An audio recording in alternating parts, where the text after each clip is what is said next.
ಧರ್ಮಸ್ಥಳ ಬುರುಡೆ ಪ್ರಕರಣಕ್ಕೆ ಮತ್ತೊಂದು ತಿರುವು ಸಿಕ್ಕಿದೆ. ಎಸ್ಐಟಿಗೆ ದೂರು ನೀಡಿದ ಗಿರೀಶ್ ಮಟ್ಟಣ್ಣನವರ್ ಚಿನ್ನಯ್ಯನ ಬ್ರೈನ್ ಮ್ಯಾಪ್ ಮಾಡುವಂತೆ ದೂರನ್ನು ನೀಡಲಾಗಿದೆ. ಚಿನ್ನಯ್ಯನ ರಿಟ್ ಅರ್ಜಿ ಮೇಲೆ ತನಿಖೆಗಾಗಿ ದೂರು ಸಲ್ಲಿಸಲಾಗಿದೆ. 200 ಕೋಟಿ ಹಣ ಸೇರಿದಂತೆ ಆತನ ಹೇಳಿಕೆಯ ಮೇಲೆ ತನಿಖೆಯನ್ನ ನಡೆಸಿ ಅಂತ ದೂರನ್ನು ಸಲ್ಲಿಸಲಾಗಿದೆ. ಅವನ ಹೇಳಿಕೆ ಪ್ರಕಾರ ನಮ್ಮೆಲ್ಲರನ್ನೂ ತನಿಖೆ ಮಾಡಬೇಕು, ನನ್ನ ಬ್ರೈನ್ ಮ್ಯಾಪಿಂಗ್ ಅನ್ನು ಕೂಡ ಲೈವ್ ನಲ್ಲೇ ಮಾಡಬೇಕು, ಚಿನ್ನಯ್ಯನಿಗೆ ಪೊಲೀಸ್ ಭದ್ರತೆ ನೀಡಬೇಕು ಅಂತ ಮನವಿಯನ್ನ ಮಾಡಿದ್ದಾರೆ. ಚಿನ್ನಯ್ಯನ ಜಾಮೀನು ಅರ್ಜಿ ರದ್ದು ಮಾಡಬೇಕು ಅಂತ ನ್ಯಾಯಾಲಯಕ್ಕೆ ಎಸ್ಐಟಿ ಅರ್ಜಿ ಹಾಕಬೇಕು ಅಂತ ಗಿರೀಶ್ ದೂರನ್ನು ನೀಡಿದ್ದಾರೆ.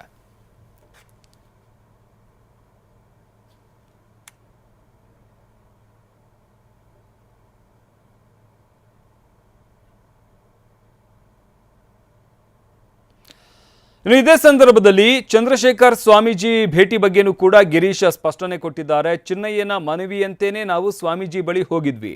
TV9ಗೆ ಗಿರೀಶ್ ಮಟ್ಟಣ್ಣನವರ್ ಹೇಳಿಕೆ ನೀಡಿದ್ದಾರೆ. ಚಿನ್ನಯ್ಯ ತನ್ನ ಮೇಲೆ ಮಾಟ ಮಾಡಿದ್ದಾರೆ ಅಂತ ಹೇಳಿದ್ದ, ಹೀಗಾಗಿ ಚಂದ್ರಶೇಖರ್ ಸ್ವಾಮೀಜಿ ಬಳಿ ಹೋಗಿದ್ವಿ ಅಂತ ಗಿರೀಶ್ ಹೇಳಿರುವಂಥದ್ದು.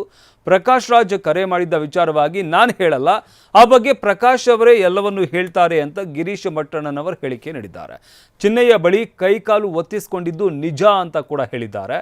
ಚಿನ್ನಯ್ಯ ನಮ್ಮ ಜೊತೆ ಬಹಳ ಪ್ರೀತಿಯಿಂದ ಇರ್ತಾ ಇದ್ದ, ನಾವು ಬೇಡ ಅಂದ್ರೂ ಕೂಡ ಆತನೇ ಕಾಲು ಒತ್ತುತ್ತಾ ಇದ್ದ. ನನ್ನ ಕಾಲು ನೋವಿಗೆ ನನ್ನ ಪತ್ನಿ ಒಂದು ತೈಲ ಕೊಟ್ಟಿದ್ರು, ಅದು ಚಿನ್ನಯ್ಯನಿಗೆ ಚೆನ್ನಾಗಿ ಗೊತ್ತಿತ್ತು. ಚಿನ್ನಯ್ಯನೇ ನನ್ನ ಹಿಂದೆ ಬಿದ್ದು ಕಾಲು ಒತ್ತುತ್ತಾ ಇದ್ದ ಅಂತ ಗಿರೀಶ್ ಮಟ್ಟಣ್ಣನವರ್ ಚಿನ್ನಯ್ಯ ಏನು ದೂರು ನೀಡಿದ್ದಾನೆ, ಈ ವಿಚಾರಕ್ಕೆ ಸಂಬಂಧಪಟ್ಟಂತೆ ಅವರು ಕೂಡ ಸ್ಪಷ್ಟನೆ ನೀಡಿದ್ದಾರೆ. ಇದ್ರ ಜೊತೆಗೆ ಈ ವಿಚಾರಕ್ಕೆ ಸಂಬಂಧಪಟ್ಟಂತೆ ದೂರನ್ನು ಕೂಡ ದಾಖಲಿಸಿದ್ದಾರೆ.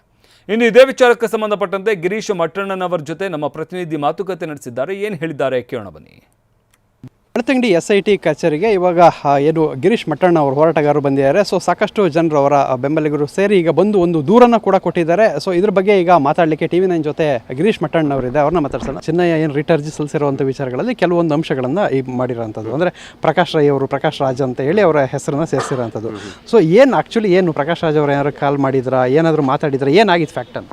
ಸರ್, ಪ್ರಕಾಶ್ ರಾಜ್ ಅವ್ರ ಬಗ್ಗೆ ಇಷ್ಟು ದಿನ ಪ್ರಸ್ತಾಪನೇ ಇಲ್ಲ. SIT ಶುರುವಾದಾಗಿಂತ ಇದು ಸಾಕಷ್ಟು ಅವರು ನ್ಯಾರೇಷನ್ಸ್ ಕೊಟ್ಟರು, ಅದರಲ್ಲಿ ಪ್ರಕಾಶ್ ರಾಜ್ ಹೆಸರೇ ಇಲ್ಲ. ಈಗ ಬರ್ತಾ ಇದೆ, ನನಗೂ ಆಶ್ಚರ್ಯ ಅನ್ನಿಸ್ತಾ ಇದೆ. ಮತ್ತು ಪ್ರಕಾಶ್ ರಾಜ್ ಅವರ ಹೆಸರು ಪ್ರಸ್ತಾಪ ಆಗಿದ್ದಕ್ಕೆ ಸ್ವತಃ ಅವರೇ ಹೇಳಿಕೆ ಕೊಡ್ತೇನೆ ಅಂತ ಹೇಳಿದ್ದಾರೆ. ಸೊ ಅವರು ಹೇಳಿಕೆಯನ್ನು ಕೊಡಲಿ, ಯಾಕಂದರೆ I cannot speak on his behalf. But ಒಂದು ಮಾತ್ರ ನನಗೆ ಗೊತ್ತು, ಪ್ರಕಾಶ್ ರಾಜ್ ಅವರ ಹೆಸರನ್ನು ದುರುದ್ದೇಶಪೂರ್ವಕವಾಗಿ ತಂದಿದ್ದಾರೆ. ಯಾಕಂದರೆ ಕಾಕ್ರೋಚ್ ಜನತಾ ಪಾರ್ಟಿಯಲ್ಲಿ ಅವರು ಸಪೋರ್ಟ್ ಮಾಡಿದ್ರಲ್ಲ, ಹೀಗಾಗಿ ಇದನ್ನು ಎಡಪಂಥೀಯ ಬಲಪಂಥೀಯ ಏನೋ ಒಂದು ಸೈದ್ಧಾಂತಿಕವಾಗಿ ವಿರೋಧಿಸಬೇಕು ಅಂತ ಹೇಳ್ಕೊಂಡು ಮಾಡ್ತಾ ಇದ್ದಾರೆ ಅಷ್ಟೇ. ಈಗ ಚಂದ್ರಶೇಖರ್ ಸ್ವಾಮೀಜಿ ಅಂತ ಹೇಳಿ ಈಗ ಮೂಡುಬಿದ್ರೆಯಲ್ಲಿ ಚಂದ್ರಶೇಖರ್ ಸ್ವಾಮೀಜಿಯನ್ನು ಕೂಡ ಭೇಟಿ ಮಾಡಿಸಿದ್ವಿ, ಅವರು ಕೂಡ ಸಪೋರ್ಟ್ ಮಾಡಿದ್ದಾರೆ ಅಂತೆಲ್ಲ ಅಲ್ಲಿರೋಂಥದ್ದು. ಸೊ ಯಾಕೆಂತ ಹೇಳಿದ್ರೆ ಆ ಸಂದರ್ಭದಲ್ಲಿ ನೀವೆಲ್ಲ ಜೊತೆಲಿ ಇದ್ದಂಥವ್ರು. ಸೊ ಆ ಚಂದ್ರಶೇಖರ್ ಸ್ವಾಮೀಜಿಯವ್ರ ಪಾತ್ರ ಏನಿತ್ತು ಸರ್? ಅದು SITಯಲ್ಲಿ ತನಿಖೆಯಲ್ಲಿ ಹೇಳಿದ್ದೇನೆ, ವಿತ್ ಫೋಟೋ ತೋರಿಸಿದ್ದೀನಿ. ಅದಕ್ಕೆ ನಾನು ಹೇಳಿದ್ದು ನಂದು ಇದನ್ನು ಮಾಡಿ ಅಂತ. ನಾನು ಹೋಗಿದ್ದೆ, ಯಾಕಂದರೆ ಗುರುಗಳ ಹತ್ರ, ದೇವ್ರ ಹತ್ರ ನನಗೇನಾದರೂ ಬೇಸರ ಆದರೆ ಅಥವಾ ಏನಾದರೂ ಮಾನಸಿಕವಾಗಿ ನನಗೆ ಏನಾದರೂ ನೆಮ್ಮದಿ ಬೇಕು ಅಂತ ಹೇಳಿದ್ರೆ ನಾನು ಹೋಗೋದು ಒಂದು ಗುರುಗಳ ಹತ್ರ, ಇನ್ನೊಂದು ದೇವ್ರ ಹತ್ರ ಹೋಗ್ತೇನೆ. ಸೊ ಇವನು ಅಲ್ಲಿ ಹೋಗ್ಬೇಕಂತೇಳಿ ಇವನೇ ಒತ್ತಾಯ ಮಾಡಿದ್ದ. ಯಾಕಂತ ಹೇಳಿದ್ರೆ ಅದನ್ನೂ ಹೇಳ್ತೇನೆ, ಯಾವುದೇ ಮುಚ್ಚುಮರಿ ಇಲ್ಲದೆ ಹೇಳ್ತೇನೆ. ಇವನು ಇಂಥಲ್ಲಿ SITಯಲ್ಲಿ ಇದನ್ನು ಮಾಡ್ಬೇಕಾದ್ರೆ, ಸರ್ ನನಗೆ ಭಾಳ ಕನ್ಫ್ಯೂಷನ್ ಆಗ್ತೈತೆ, ನನಗೆ ಯಾರೋ ಮಾಟ ಮಂತ್ರ ಮಾಡಿದ್ದಾರೆ, ವಾಮಾಚಾರ ಮಾಡಿದ್ದಾರೆ, ಇವರು ವಾಮಾಚಾರ ಮಾಡಿಸ್ತಾರೆ, ಇವರು ನನ್ನ ಮೇಲೆ ಮಾಡಿದ್ದಾರೆ ಅಂತ ಹೇಳಿದ. ನನಗೆ ಹೋಗಿದ್ರೆ ಪೂರ್ತಿ ಮಂಜು ಆಗ್ತಾ ಇದೆ, ಏನು ಹೇಳ್ತೇನೆ ಏನು ಮಾತಾಡ್ತೇನೆ ಅದೇ ಗೊತ್ತಾಗ್ತಾ ಇಲ್ಲ, ದಯವಿಟ್ಟು ನನಗೇನಾರು ಒಂದು ಪರಿಹಾರ ಕೊಡಿಸ್ರಿ ಅಂದರು. ಅದಕ್ಕೆ ನಾನು ಅಂತಂದೆ, ಸ್ವಾಮೀಜಿಗಳದಾರ ಬಾರಪ್ಪ, ಅಲ್ಲಿ ಚಂದ್ರಶೇಖರ್ ಸ್ವಾಮೀಜಿ ಅಂತ ಇದ್ದಾರೆ, ಅವ್ನಿಗೆ ಹೆಸರು ಕೂಡ ಗೊತ್ತಿಲ್ಲ. ಕರ್ಕೊಂಡು ಹೋಗಿದ್ದೆ. ಕರ್ಕೊಂಡು ಹೋದಾಗ ಅಂತಲ್ಲಿ ಅವ್ರಿಗೆ ನಮಸ್ಕಾರ ಮಾಡಿ ಅಲ್ಲಿ ದೇವ್ರ ಜಗಲಿತ್ತು, ದೇವ್ರ ಜಗಲಿಗೆ ಕೈ ಮುಕ್ಕೊಂಡು ಬಂದಿದ್ದೀವಿ, ಇಷ್ಟೇ ಆಗಿರೋದು. ಅದು ಅವನು ಹೇಳಿದ್ದಕ್ಕೇ, ಅವನ ಕೋರಿಕೆಯ ಮೇಲೇ ಹೋಗಿದ್ದು.